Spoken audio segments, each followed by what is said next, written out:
Jeg vil lige gennemgå en udstrækningsrutine, du kan lave efter træning eller om aftenen eller om morgenen, hvis du synes, du er lidt stiv om morgenen efter træning dagen før.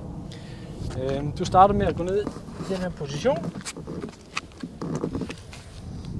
Og her vil du kunne mærke et stræk bag på læggen. Så bukker du dig ned og strækker ud. Og det kan du gøre et par gange. Og du vil kunne mærke, at du strækker en lille smule mere her og om på ryggen.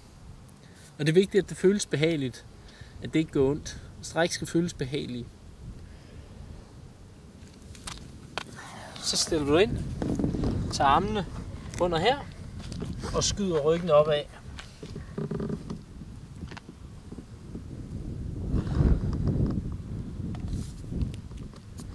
Så bagefter strækker du ud. Og kigger op.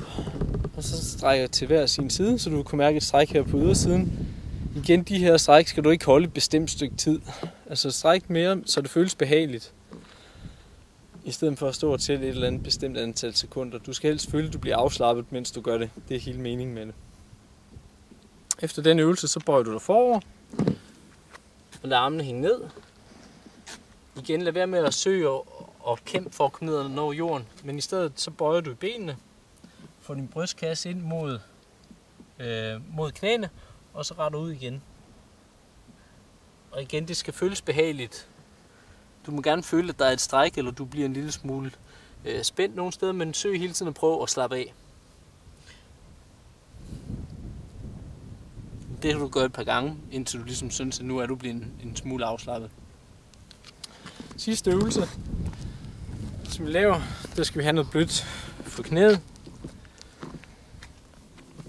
Så sætter jeg mig for skud her og strækker, så jeg får et stræk her på forsiden. Lige her.